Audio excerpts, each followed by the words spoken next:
Hello everyone, welcome you all in history classes. मैं हूं शिवानी शर्मा और आज जो है हम अपना पेपर का जो लास्ट हमारा पार्ट था वीडियो का 2013 पेपर नंबर 3 दिसंबर मंथ था दिसंबर का 2013 पेपर नंबर 3 का हम आज सेकंड पार्ट डिस्कस करने जा रहे हैं। 1 to 35 क्वेश्चन जो हम लास्ट वीडियो में डिस्कस कर चुके हैं एंड नेक्स्ट क्वेश्चन जो है हम इस वीडियो में डिस्कस करेंगे। 70 क्वेश्चन थे पेपर 3 में, ठीक है।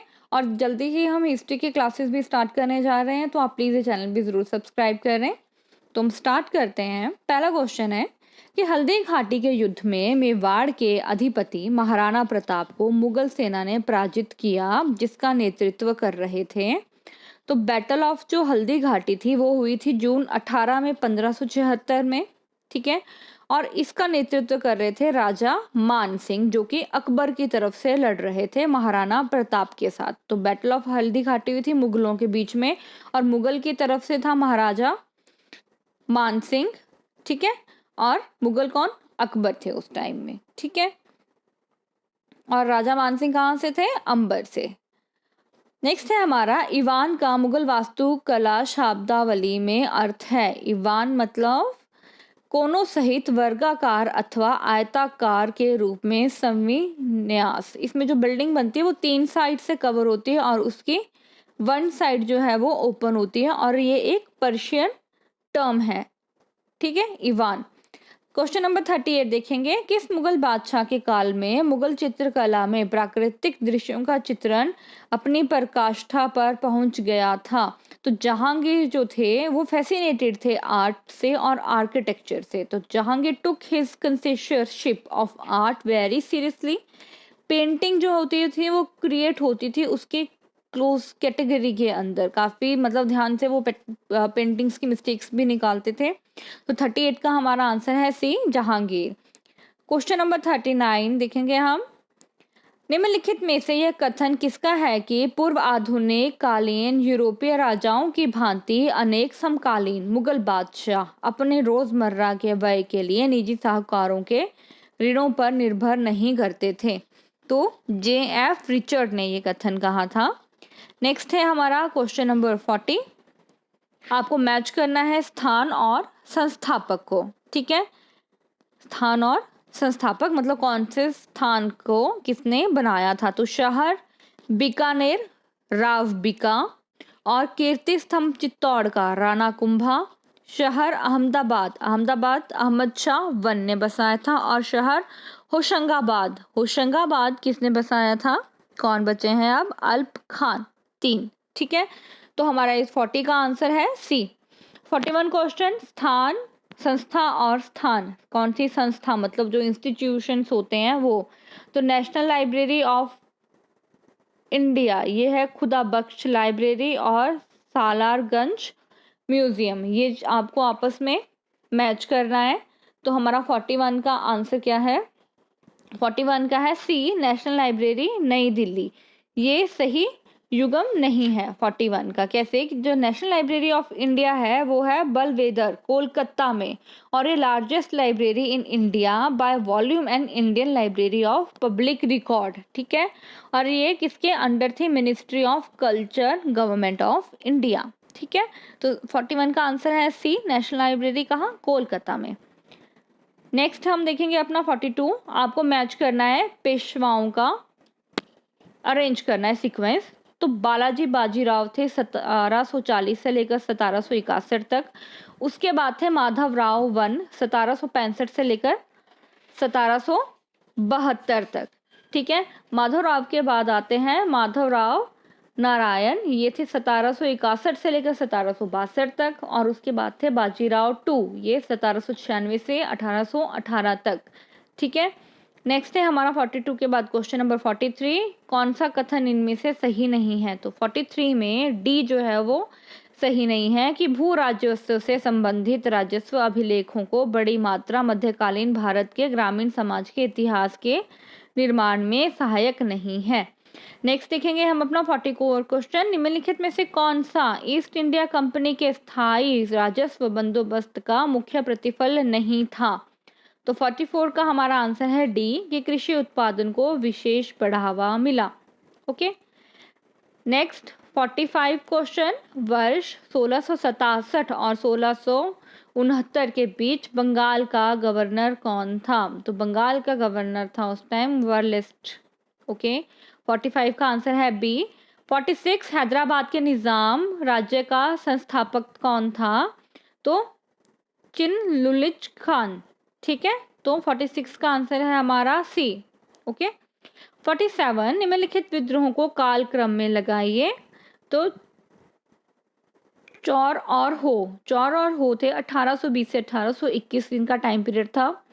ठीक है, उसके बाद है वगैरह 1820 से 22, और कोली विद्रोह था 1831 में, और संथाल विद्रोह सबसे लास्ट में हुआ था 1856 में। 47 का आंसर है हमारा ए। 48 किस चार्टर एक्ट से भारतीय व्यापार का मार्ग अंग्रेजों के लिए खुल गया और ईस्ट इंडिया कंपनी के लिए समाप्त हो गया? तो ईस्ट इंडिया कंपनी अलग थी, वो ब्रिटेन की एक कंपनी थी, और अंग्रेजों के लिए खुल गया मतलब पूरे यूरोप के लिए वो खुल गया। तो ईस्ट इंडिया कंपनी एक्ट जो था 1813, उसे जो चार्टर एक्ट ऑफ 1813 भी कहते हैं। ठीक है, ये यूनाइटेड किंगडम की पार्लियामेंट में पास हुआ था। तो 48 का आंसर है बी, 1813। 48 के बाद क्वेश्चन नंबर 49 कथन और अभिकथन वाले, लास्ट में भी हमने डिस्कस किए थे ये। तो ब्रिटिश सरकार के पास देशी रियासतों के लिए अपनी शाही नीति में कोई सुसंगत स्थान नहीं था, कारण विदेशी राजाओं को एक दूसरे से अलग रखते थे। इस पारंपरिक शाही ने भारत के स्थायी मतभेद को प्रकट करने के प्रयोजन को पूरा कर दिया। तो हमारा इसका 49 का आंसर है डी, कि दोनों ही सही हैं, पर ए आर की सही व्याख्या नहीं है। क्वेश्चन नंबर 50 वर्ष 1661 में निम्नलिखित में से कौन मद्रास का गवर्नर था? तो मद्रास का गवर्नर था उस टाइम फॉक्सक्राफ्ट। निम्नलिखित निजी दस्तावेजों में से किसे भारत में पाश्चात्य शिक्षा पद्धति का मैग्ना कार्टा कहा जाता है? इट्स अ रिपीटेड क्वेश्चन, पहले भी आया है ये। तो चार्ल्स वुड का 1854 का डिस्पैच। कई क्वेश्चन जो है हमारे रिपीट होते हैं पेपर्स में, तो इसलिए क्वेश्चन पेपर पढ़ना साथ साथ उतना ज़रूरी है। 52 है कि गेटवे ऑफ इंडिया का निर्माण किसके सम्मान में किया गया था? तो गेटवे ऑफ इंडिया जो था वो बिल्ट हुआ था किंग जॉर्ज 5 और क्वीन मैरी जब वो बॉम्बे आए थे। ठीक है, और कहाँ? दिल्ली में दरबार के लिए दिसंबर 1911 में। तो 52 का आंसर है हमारा ए, किंग जॉर्ज 5। 53 लिस्ट मैच करनी है आपने। 53 में दादा भाई नौरोजी राष्ट्रीय गुफ्तगू, द्वारका नाथ विद्याभूषण सोम प्रकाश, देवेंद्र नाथ टैगोर इंडियन मिरर, और जे.एस. अय्यर स्वदेश मित्रन। तो 53 का हमारा आंसर है डी। क्वेश्चन नंबर 54 वेद समाज जो केशव सेन की पहल पर 1864 में मद्रास में स्थापित हुआ, उसी को दोबारा 1871 में दक्षिण भारत के ब्रह्म समाज के नाम से किसने चलाया? तो 54 का हमारा है के श्रीधर लू नायडू। ठीक है, 54 का आंसर है टी। क्वेश्चन नंबर 55 देखेंगे, आपको सही उत्तर का इसमें से चूज करना है। तो 55 का जो है हमारा सही है सर जॉन लॉरेंस पहले, उसके बाद Earl of Dufferin, next Lord Reading, और लास्ट में अर्ल ऑफ विलिंगटन। तो 55 का हमारा आंसर है ए। नेक्स्ट क्वेश्चन नंबर 56, नीचे दो कथन दिए जा रहे हैं, इसमें से भी आपको बताना है। तो अभिकथन है भारतीय राज्य आयोग ने रेखांकित किया कि सर्वोच्च ही रहना चाहिए, कारण कि अंग्रेजों का नवीन सामूहिक राजशाही संस्कृत से मोह मंत्र हो गया था, या मोह भंग हो गया होगा यहाँ पर। तो 56 का हमारा आंसर है सी, कि आर और ए दोनों सही हैं, और ए की आर सही व्याख्या है। नेक्स्ट क्वेश्चन देखेंगे हम अपना क्वेश्चन नंबर 57। यहाँ पर भी आपको अरेंज करना है। ठीक है, तो सबसे पहले हुआ था सैडलर आयोग 1917 में, उसके बाद राधाकृष्ण कमेटी 1948 में, ये एजुकेशन यूनिवर्सिटी एजुकेशन के ऊपर बेस्ड थी। और यूनिवर्सिटी ग्रांट कमीशन यूजीसी 1956 में, और कोठारी कमीशन ये 1964 में, और डॉक्टर DR कोठारी ने इसको एस्टेब्लिश किया था। तो 57 का आंसर है हमारा ए। 58 श्रीमती एनी बेसेंट किस वर्ष भारतीय राष्ट्रीय कांग्रेस की पहली महिला अध्यक्ष बनी थी? तो वो बनी थी 1917 में। 59 1904 में किसने कहा था कि संयुक्त बंगाल एक शक्ति है, विभाजित बंगाल कई भिन्न रास्तों पर चलेगा? तो सर हर्बर्ट होप रिस्कली। 59 का आंसर है बी। ये जो थे एक ब्रिटिश कॉलोनियल एडमिनिस्ट्रेटर थे और मेंबर थे इंडियन सिविल सर्विसेज के। ठीक है। 60 का हमारा श्यामाजी कृष्ण वर्मा ने निम्नलिखित में से किस वर्ष भारत की स्वतंत्रता के लिए कार्य करने हेतु लंदन में इंडियन हाउस स्थापित किया था? तो इंडियन हाउस जो था वो लंदन में बना था 1905 में। ठीक है, 1905 से लेकर 1910 तक ये बना था। मतलब बनना एकदम से स्टार्ट नहीं होता ना, टाइम लगता है। तो 1905 से स्टार्ट, तो 1910 तक ये कंप्लीट हुआ था। नेक्स्ट है हमारा 61 क्वेश्चन नंबर, निम्नलिखित में से किसने गोपाल कृष्ण गोखले को व्यवहारिक, कर्मठ, कार्यकर्ता और स्वप्नों का गूढ़ स्वप्न दृष्टा के गुणों का अनोखा संगम कहा है? तो श्रीमती सरोजनी नायडू ने ये बात की थी गोपाल कृष्ण गोखले के लिए। 62 क्वेश्चन नंबर, वाइकोम सत्याग्रह को गांधी जी ने केरल में किस लिए प्रारंभ किया था? मंदिरों के द्वारा निम्न जातियों अथवा आवरणों के विशेष प्रवेश को चलाने के लिए, और ये हुआ था 1924-25 के बीच में। ठीक है, त्रावणकोर में हुआ था ये मूवमेंट। 63 लिस्ट आपको मैच करनी है। 63 में Collins Laurie, freedom and midnight, Judith Brown, Gandhi's rise to power, Salman Rushdie, satanic verses, HV Hudson, ये है the great divide, Britain, India, Pakistan. Okay, इसका आंसर है फिर ए हमारा। 64 यह टिप्पणी किसने की कि इतिहास उपन्यास से अधिक रुचिक होता है? तो ये टिप्पणी जो की थी वो टैसिटस ने की थी। ठीक है। नेक्स्ट क्वेश्चन नंबर 65, अन्य विषयों के साथ इतिहास के संबंध के बारे में निम्नलिखित में से कौन सा कथन सही नहीं है? तो इसमें से बी कि लंबे समय तक इतिहास को साहित्य की शाखा नहीं माना जाता रहा है, ये सही नहीं है। 66 निम्नलिखित में से किसने ये घोषणा की थी कि उत्तर आधुनिकवाद के विचार ऐतिहासिक अध्ययन के लिए खतरा है? तो ये आर्थर जॉन बर्टले मार्विक ने ये घोषणा की थी। तो 66 का आंसर है ए। ठीक है।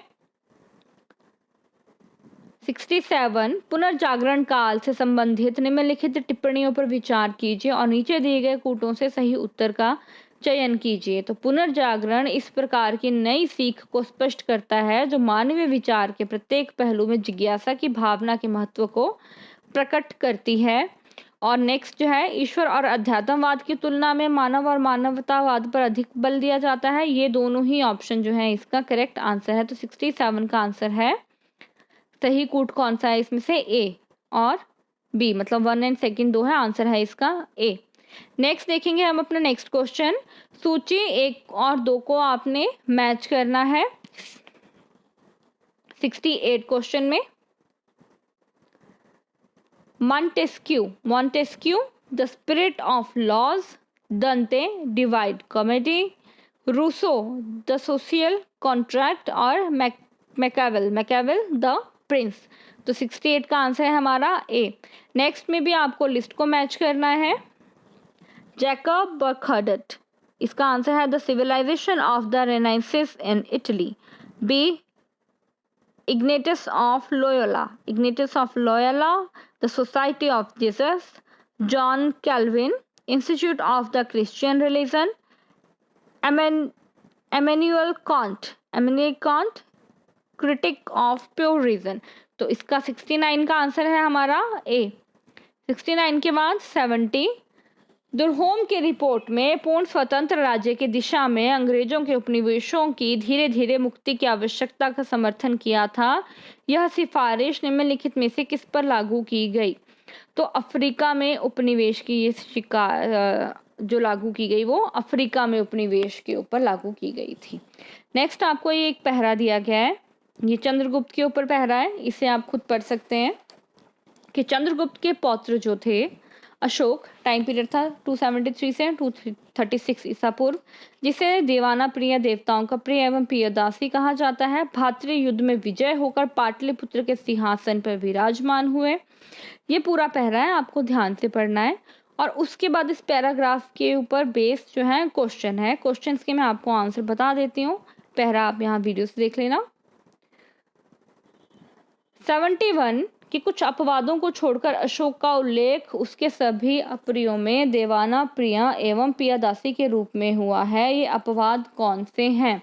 तो 71 का आंसर है हमारा डी, इन सभी में। ठीक है, 1 2 3 और 4 इसका आंसर है। नेक्स्ट है, वह साक्ष्य कौन सा है जो अशोक के भातृ युद्ध की परंपरा को झुठलाता है? तो 72 का आंसर है हमारा अशोक का चौथा शिलालेख। 73 निम्नलिखित में से कौन अशोक के साम्राज्य में सम्मिलित नहीं था? तो तमिलकम जो है अशोक के साम्राज्य में नहीं था। 74 आपने किस अभिलेख में अशोक कलिंग युद्ध के रक्तचाप की विभीषिका पर अपना पश्चाताप व्यक्त करता है? तो 74 का है 13वां शिलालेख। और 75 लास्ट जो है हमारा, निम्नलिखित में से किसने अपने अभिलेख में अशोक ने यह घोषणा की कि सभी लोग उसकी संतान है? तो पहला लघु शिलालेख, उसमें अशोक ने ये घोषणा की है कि सब उसकी संतान है। ये हमारा पेपर नंबर 3 का सेकंड पार्ट था एंड होप ये आपको पसंद आए। Thank you.